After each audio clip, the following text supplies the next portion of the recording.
Well, thank you. Thank you so much. It's such a great opportunity to be here today and share a little bit about Jayden's story. So my time up here, I'm going to spend just sort of telling you sort of my life story as it relates to Jayden. So Jayden's 20 years old. This is Jayden on the screen here with me in Vancouver at an event. And this sort of typifies Jayden because we have dozens and dozens of pictures just like this where Jayden comes up and makes a connection. He's nonverbal. You're going to meet him in a few seconds in a video.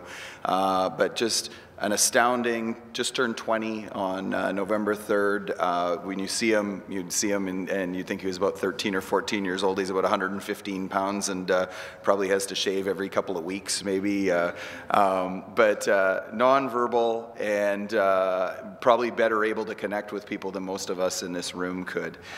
Incredibly honest.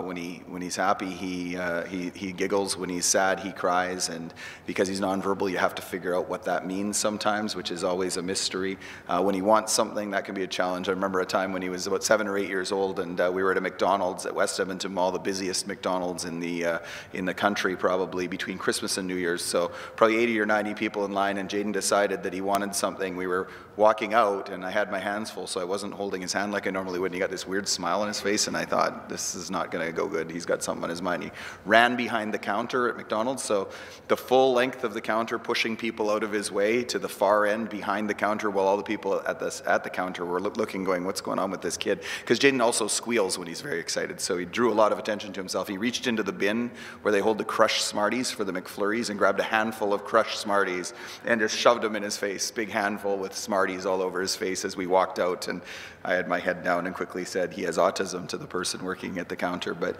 you know, that's Jayden. And, you know, there's funny stories, but, you know, we're always navigating difficult things with him. He can't express his emotions. If he sees a dog, he doesn't really understand danger. So when you think about workplace challenges, as Jayden's 20 years old and going into a workforce, if he looks out the window and sees a dog he's interested in, he might decide he wants to run across the street to the dog. He has no awareness of traffic and not very much awareness of the danger of dogs. If German Shepherds, he'll run up and grab their jowls and pull them to his face and want to smell their breath and feel the tongue and everything else, not realizing that there might be a danger attached to that. So that's sort of life with Jayden sometimes. I'm not going to talk too much more about him because I've got some video here that has him in it. So this first video, this is 5 years ago. I just excerpted 2 minutes from a little bit of a longer interview, but this is the first live interview that Jayden and I did, and it was with Tom Clark. And I said to Tom before we started, I said, no matter what happens, just go with it. And sure enough, Tom, just before we started, said something about travel and plans and changing them to me. And then it was like 5, 4, 3, 2, 1, and the video went live. And we were doing this in the foyer of the House of Commons. So you'll hear right off the start a little bit of a high-pitched noise. That's Jayden squealing excitedly while he tries to figure out what's going on with our plans. Welcome back to Power Play. I'm Tom Clark. Well, there are a number of stories around this place that very rarely get into the papers. We're going to introduce you now to just one of them. Mike Lake, Member of Parliament, Conservative Member of Parliament, and his son Jayden. Now, Mike has been a champion of the cause to find a cure for autism. As you can tell, Jayden suffers from autism. I'll explain actually here quickly. Please go ahead, yeah. A little explanation. I just mentioned that we had switched from taking a train, which we were going to take, yes, to a plane when we decided to come on the show. And he is very tied to his schedule and likes to know exactly what's going on. So I made the mistake of mentioning that to you as we were starting the interview, and Jayden caught on and wants to hear a little bit more about it. So, okay. Yeah. Tell me something, Mike, about what it's like bringing up Jayden in your family and what that's meant to you. You know, I'll just explain. We're going to take, at 7 o'clock, we're going to take a plane ride, okay? At 7 o'clock. What it's like is, it's interesting. He's an amazing kid. We go through moments like this sometimes. Yep. And it's unscripted. This is why one of the things that I always suggest to parents when they're talking about their kids with autism and trying to get across what autism is to take their child and meet their elected officials, their member of parliament, their MLAs. Don't be afraid. I always say to them, and this is a real life example, don't be afraid of taking your child in to meet them. And they say oftentimes, well, what if my child acts up? How am I supposed to properly explain? And I say, if your child acts up and acts like he or she has autism, you've explained it better than you could possibly explain it with words. So that gives you a little bit of an intro to Jaden and what he's like. And through the next two videos, I hope to sort of draw you in a direction that maybe you don't expect to go seeing that. This is part of a larger presentation that I often do, 45-minute presentation called Expect More, an Autism Adventure. And so I specifically target, well, I talk to lots of groups, but specifically target intro psych students, those classes of 300, 400, 500 students at the start of their university careers who are going to be future teachers and doctors and nurses and social workers and whatever else. And the reason that we do that is because we want them to be aware of not only autism, but anybody with a unique ability. We call it disabilities. But by the way, when you're talking about language, a very interesting point on language, Tom uses the word suffers with autism. Jaden does not suffer with autism. Jaden actually is incredible because of many of the things that are attributes that he has with autism. We have some challenges that we have to deal with. But as I say to the students I'm talking to, you know what, who of us don't have challenges? And yeah, thanks. So in my main presentation, the 3 bullet points that I normally elaborate a little bit more on are the importance of early intervention for people like Jaden and people with whatever it is that they're challenged with, to try and make sure that we can mitigate that. Transitions being really, really important, and again, everybody in the room understands the idea of transitions as people are moving through life. They're important for all of us, but particularly important for people like Jaden. And the title of my presentation being Expect More, the fact that we need to expect more of people. We need to expect more of all of us. But with people like Jaden, for some reason, you know, when he's 12 years old, people are looking at him saying, you know, what is he happy doing? How can we include him? Those are good things to ask, but we don't stop there for every other 12-year-old. With other 12-year-olds, we ask, what are they good at? What are they going to be able to contribute in their life? What are their unique skills and abilities? We need to ask that question of everybody, and then we need to work to cultivate those things. So the next clip I'm going to show you is a little bit of a different one. So it's 4 minutes long. It's an interview that we did with Steve Paikin a few years back. This is my then 13-year-old daughter. Jaden was 16 at the time.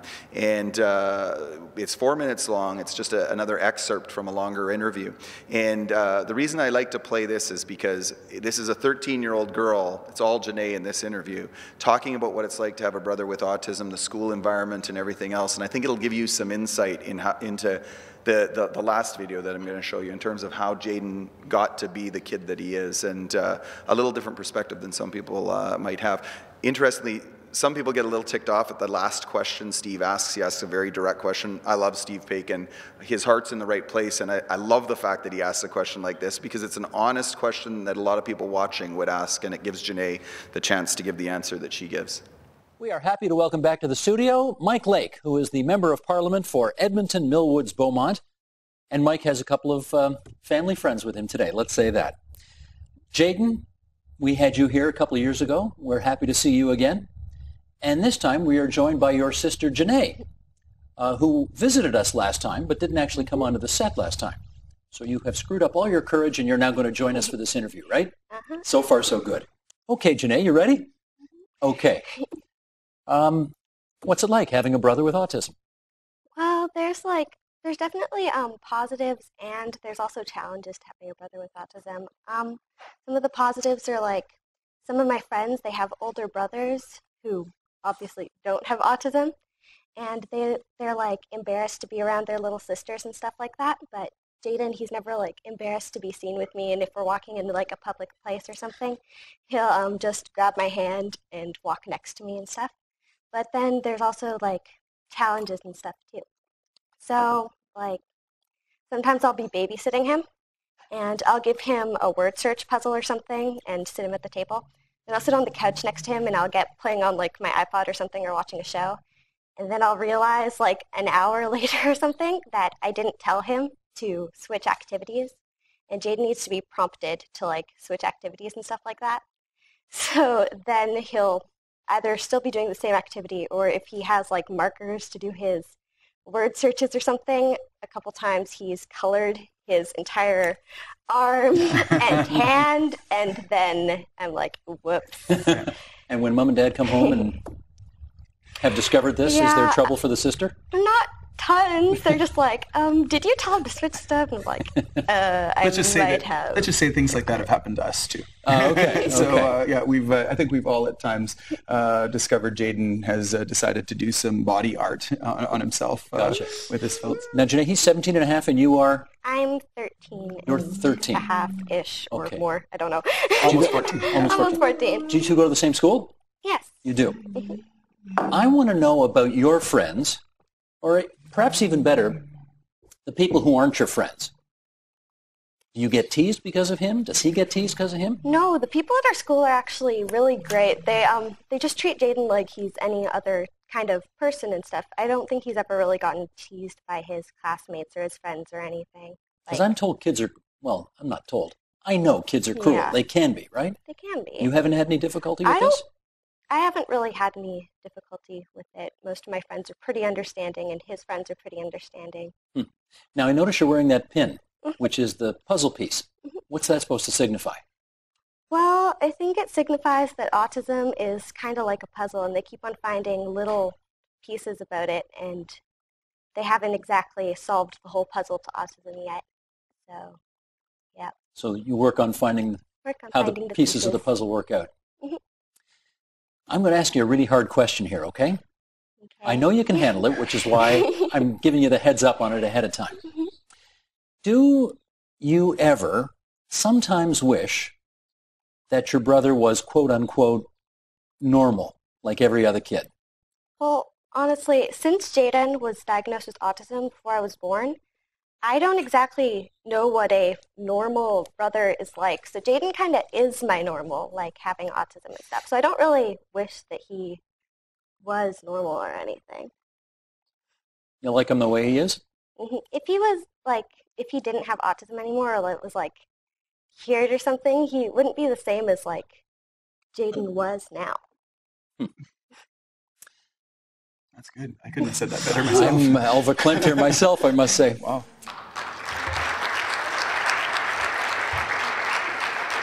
So, I mean, the point that she makes at the end is such a critical point for all of us, right? I mean, what is normal? I mean, normal for all of us is whatever we've experienced over however many years we've been alive for, and that's our normal. And we need to be moving towards a society where normal includes everybody, right? And you know, one of the big benefits of inclusion, I kind of downplay inclusion in a sense in some of the comments I make, but I don't mean to do that. I just look at inclusion as a way to get to actually something more, which to me is contribution. And so when I look at Jaden's unique path that he's been on, he's been in a school environment, Janae touched on it a little bit, that's been incredibly inclusive. So kids have included him, and I played at the first time I came and spoke with you guys, I played a clip from musical theater, right? So Jaden was included in musical theater. But I made the comment, Jaden's not very good at musical theater. I can say that as his dad. It's, you know, he's not going to have a career in musical theater, but man, he's better than what anybody thought he was going to be, and he has so much fun when he's doing it, and the kids have tons of fun by including him.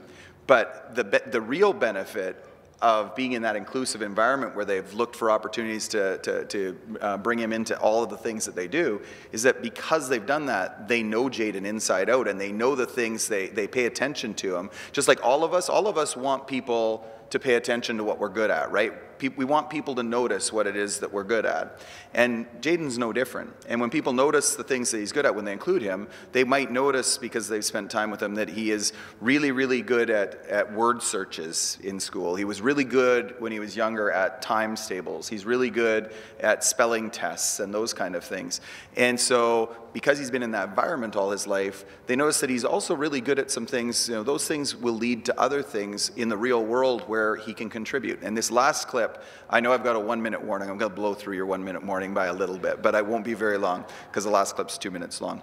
So this last clip, this is the clip that I actually went to the CTV reporter that was working on the Autism Speaks Walk and emceed the Autism Speaks Walk and said, I need you to do another story because I'm doing these presentations, but we haven't yet captured what Jaden's good at. And so she came out last November and did this story that you're about to see, and it wound up running on the CTV national news. So this is going to give you maybe a little bit different perspective on Jaden, where he's at and where he's going.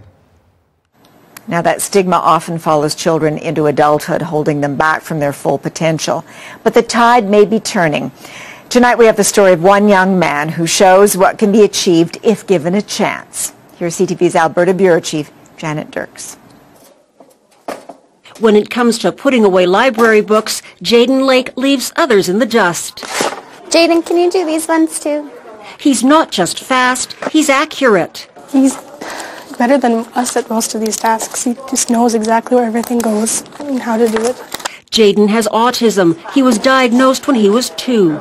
Now 19, he volunteers at this school library in Edmonton. While he's nonverbal, he's an enthusiastic worker. You like working in the library, Jaden? Jaden also catalogs and labels and works with computers. He could work in an office or a bank or, you know, anywhere where there is numbers and organization. He's excited to work. He's excited to keep working. Jaden's father is Edmonton MP Mike Lake. He wants employers to give adults with autism a chance. He wouldn't be able to do a job interview. That would be a challenge for him. So if he wanted to work in a library or a warehouse or somewhere where he would be able to use these skills, he would need somebody to help him. He would need somebody to communicate for him and explain what it is that he's good at. Research shows adults with autism spectrum disorder are underemployed. An Ontario study revealed only 13% work full-time. Just 6% have part-time jobs. In Calgary, Garth Johnson wants to change that. His company connects businesses with adults with autism in software and website testing. Dedication, commitment, focus. They will do this job again and again and again for a long time, a lot longer than we would do jobs, and still love it. Advocates for people with autism say it's not about charity, it's about creating opportunities, and workplaces stand to benefit most of all. So it's pretty cool, and Jaden's actually, that video doesn't even capture how good he is in the library. He'll be walking around putting library books away, and he'll have his stack of however many, and he's already put them in order or whatever, and as he's walking by, he'll just suddenly grab a book off a shelf that some kids put in the wrong spot. He just sees it, grabs it, puts it in the right spot as he's going without skipping a beat, because he sees things differently than other people see them.